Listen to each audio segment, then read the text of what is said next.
السلام علیکم دوستوں، ویلکم کرتا ہوں عرب نیوز پاکستان یوٹیوب چینل میں۔ امید کرتا ہوں اب سب دوست خیر و عافیت سے ہوں گے۔ تو دوستوں بڑھتے ہیں آج کی تازہ ترین ہیڈ لائنز میں، لیکن اس سے پہلے آپ دوستوں سے ایک چھوٹی سی ریکویسٹ کرتا ہوں، اگر آپ دوست ہمارے چینل پر نیو ہیں تو پلیز ہمارے چینل کو سبسکرائب کر دیں اور ساتھ میں دیے گیا بیل آئیکن کو بھی پریس کر دیں۔ اس سے یہ ہوگا کہ کوئی بھی سعودی عربیہ کے ریلیٹڈ کوئی بھی اپڈیٹ آئے گی تو آپ دوستوں کو ہمارے چینل پر سب سے پہلے آگاہ کیا جائے گا۔ تو دوستوں بڑھتے ہیں آج کی سعودی عربیہ کی تازہ ترین ہیڈ لائنز میں۔ سعودی عرب فضائی سفر سے متعلق بڑا اعلان، ممالکی فہرست ریاض سعودی عرب میں بین الاقوامی پروازوں کی بحالی کے اعلان کے بعد ان ممالک کی فہرست تیار کی جا رہی ہے جہاں کا سفر محفوظ یا غیر محفوظ ہوگا۔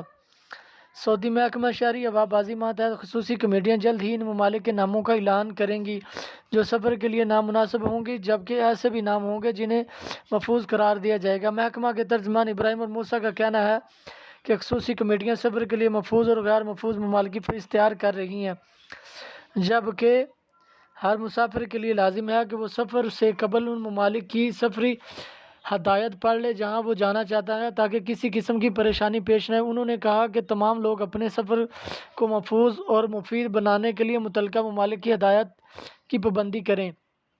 خیال رہے کہ سعودی حکومت نے 2 مئی کو اعلان کیا تھا کہ مقامی شہریوں پر عائد بیرون ملک سفر کی پابندی 17 مئی سے ختم کر دی جائے گی، لیکن اس دوران غیر ملکیوں پر عائد سفری پابندی کے خاتمے اور مملکت آمد سے متعلق کوئی بات نہیں کی گئی۔ سعودی عرب غیر ملکیوں کے لیے بھی سفری پابندی کا خاتمہ اب ممالک آ سکتے ہیں۔ سعودی حکومت نے واضح کر دیا 17 مئی کے سعودی شہری بیرون ملک سفر کر سکیں گے، اس لیے اس سے قبل پروازوں کے لیے خصوصی طور پر وزارت داخلہ سے اجازت نامہ لینا پڑتا ہے۔ تو دوستو یہ تھی آج کی چھوٹی سی نیوز۔ امید کرتا ہوں یہ نیوز آپ کو پسند آئی ہوگی۔ اگر پسند آئی ہے تو اس کو زیادہ سے زیادہ لائک شیئر کر دیں۔ آج تک کے لیے اتنا ہی، اللہ حافظ۔